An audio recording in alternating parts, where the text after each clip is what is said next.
Bonjour et bienvenue. Aujourd'hui, on plonge dans un dossier, un dossier brûlant au Sénégal. L'affaire Ousmane Sonko et cette décision récente de la Cour suprême sur le fameux rabat d'arrêt. On a regardé de près la presse, les chronologies pour bien comprendre. L'enjeu il est crucial, évidemment. Ça touche directement à l'éligibilité politique d'Ousmane Sonko.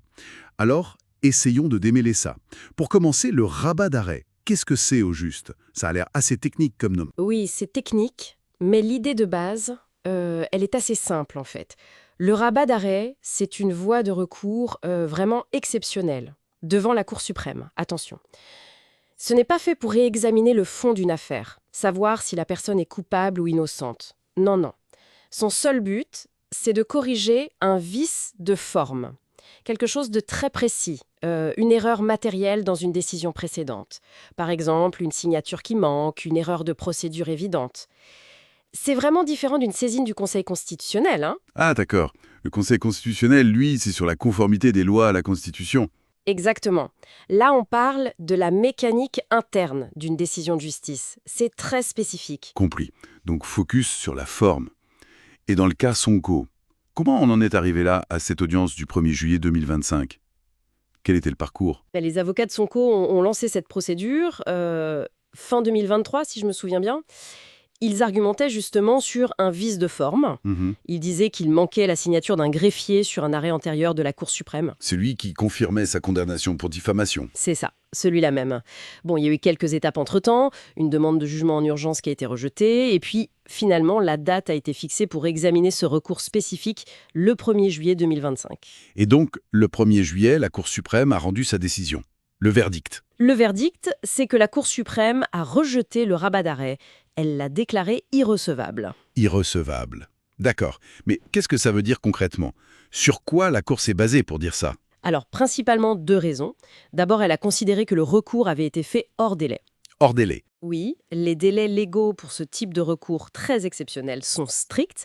Et ensuite, point très important, elle a dit que c'était un pourvoi déguisé. Un pourvoi déguisé, qu'est-ce que ça cache comme idée, ça?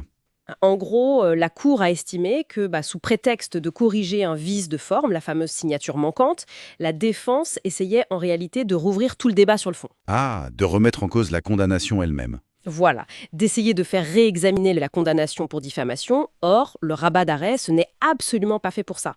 C'est un peu comme essayer d'utiliser une clé à molette pour planter un clou. C'est pas le bon outil. D'accord, je vois. C'est une fin de non-recevoir assez claire. Donc, quelles sont les conséquences directes de ce rejet? J'imagine que ça confirme la situation d'avant. Exactement. Ça verroule la situation. Ce rejet rend définitive la condamnation d'Ousmane Sonko dans cette affaire de diffamation contre Mame Mbaye Niang.